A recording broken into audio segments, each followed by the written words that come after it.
Students, again Vijay Kumar Singh in front of you. इससे पहले वाली वीडियो में आपने डिकम्पोजिशन रिएक्शन के बारे में पढ़ा था और आज के क्लास में हम डिस्प्लेसमेंट रिएक्शन का चर्चा करेंगे। डिस्प्लेसमेंट रिएक्शन में single displacement reaction single displacement reaction हमारा क्या होता है कि जो कोई भी एटम या ग्रुप ऑफ एटम डिस्प्लेस होता है किसी दूसरे एटम और ग्रुप ऑफ एटम के द्वारा, इस रिएक्शन को हम डिस्प्लेसमेंट रिएक्शन कहते हैं। इफ एन एटम और group of atoms displaced by another atom or group of atoms in a chemical reaction, such type of reaction is known as displacement reaction या single displacement reaction। Single displacement reaction हमारा तीन तरह का होता है। इसमें पहला, a more reactive metals displaces less reactive metal. जैसा कि आप देखिए मोर रिएक्टिव मेटल जैसे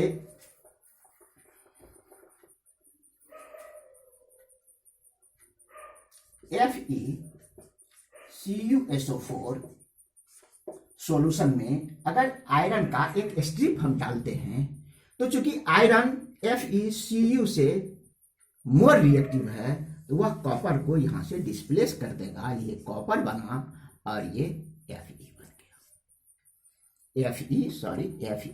FeSO4 का फॉर्मेशन हुआ, अर्थात आयरन सल्फेट बना और ये कॉपर बना। तो ये इस टाइप के रिएक्शन हमारा, इसमें क्या होता है, more reactive metal displaces less reactive metal from compound, its compound.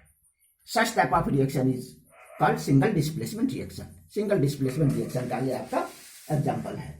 दूसरा एग्जांपल आप देख सकते हैं, जैसे अगर Zn है, यस CuSO4 सल्फेट में, इसको सल्फेट के कॉपर सल्फेट के सॉल्यूशन में इसको हम डालेंगे जिंक के स्पिरिट को, ये फिर से वैसे ही होगा।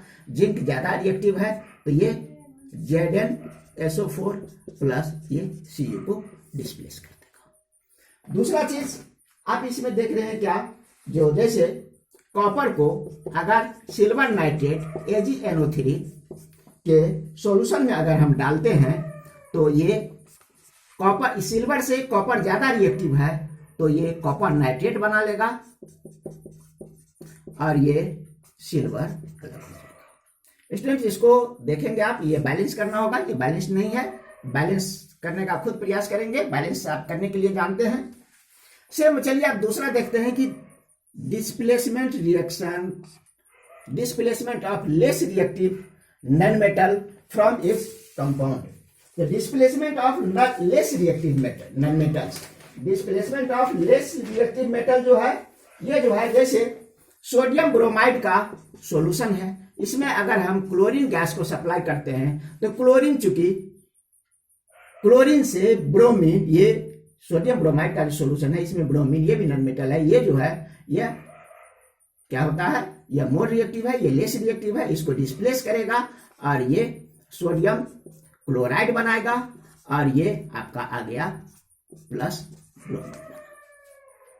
सेम इसी तरह का चीज आप जैसे पोटासियम आयोडाइड का अगर हम सॉल्यूशन लेते हैं तो इसमें, और इसमें क्लोरीन सप्लाई करते हैं, क्लोरीन गैस, तो ये पोटासियम क्लोराइड बनाता है और ये आयोडीन बनाता है। तो इस तरह से ये आपका दूसरा डिस्प्लेसमेंट रिएक्शन में आ गया। दूसरा, displacement of less reactive non metal from compound. यहाँ लेस रिएक्टिव नॉन मेटल है, ये यह कंपाउंड से डिस्प्लेस हो रहा है। तीसरा है displacement of hydrogen from acid by active metal. जैसे Zn रिएक्टिविटी सीरीज में एक्टिव मेटल आता है, हाइड्रोजन से ऊपर है इसका प्लेस, और ये H2SO4 है, सल्फ्यूरिक एसिड, क्योंकि सल्फ्यूरिक एसिड है, एसिड है, ये एसिड में हाइड्रोजन कंटेन होता है, इस हाइड्रोजन को यह डिस्प्लेस करेगा और ZnSO4 बनाएगा और ये H2 बन गया। सेम इसी तरह से आप देखेंगे कि जो जैसे अब सोडियम से NaCl HCl sodium hydrochloric acid का रिएक्शन अगर हम कराते हैं तो सोडियम हाइड्रोजन से मोर रिएक्टिव है, हाइड्रोजन को डिस्प्लेस करेगा, NaCl बनेगा और ये H2 आएगा। इस तरह से आप ये देख रहे हैं कि जो, अब ये देखिए कि ये रिएक्शन में बहुत सारे रिएक्शन जो इस तरह का हम करते हैं तो इसमें क्या होता है कि जैसे आप सोडियम हाइड्रोक्लोरिक में डाले या Zn को के स्ट्रिप को H2SO4 में डाले तो ZnSO4 बना। ये जिस रिसिल में हम ये करेंगे, जैसे मान लीजिए ये ओल्ड बोतल में अगर हम करते हैं तो बाद में आप रिएक्शन के समय रिएक्शन जब होने लगेगा तब आप उसको आप टच करके देखिए ये गर्म हो गया रहेगा, अर्थात ये गर्म होने का मतलब इसमें से हीट प्रोड्यूस हुआ, यह हीट इवॉल्व हुआ, यह एक तरह का एक्सोथर्मिक रिएक्शन भी है, एक्सोथर्मिक ये रिएक्शन भी है। चलिए फिर इसे एक बार ऊपर से देखते हैं। ऊपर में जैसे देखिए ये कॉपर और सिल्वर नाइट्रेट का ये बना, जो ये सिल्वर जब बना, चूंकि सिल्वर से कॉपर मोर रिएक्टिव है।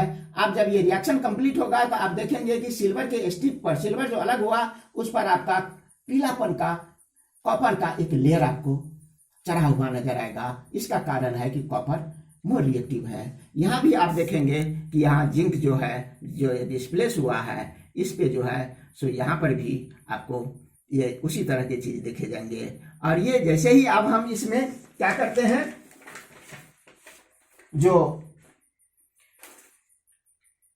जैसे कॉपर सल्फेट का, यहाँ पर देखिए कॉपर सल्फेट का ये सॉल्यूशन जो होता है ये ब्लू कलर का होता है। जैसे ही आपका यहाँ रिएक्शन होगा इसका कॉपर इसका कलरलेस हो जाएगा ये, अर्थात यहाँ पर इससे ये होता है कि जो इसमें कॉपर का फॉर्मेशन हुआ और ये जिंक सल्फेट बना। क्योंकि ये आपका कॉपर सल्फेट का ब्लू होता है कलर, और ये जैसे ही रिएक्शन होगा तो इसका ब्लू कलर धीरे धीरे ये डिस्कलर होता जाएगा। स्टूडेंट्स आज का क्लास यहीं तक, नेक्स्ट में फिर हम दूसरा रिएक्शन लेकर के आएंगे। और अगर आपको ये क्लास अच्छा लगे, आपके एजुकेशन में मदद करता हो, आपके लर्निंग में हेल्प करता हो, तो आप हमारे चैनल को सब्सक्राइब करें और लाइक करें। Thank you, have a nice day.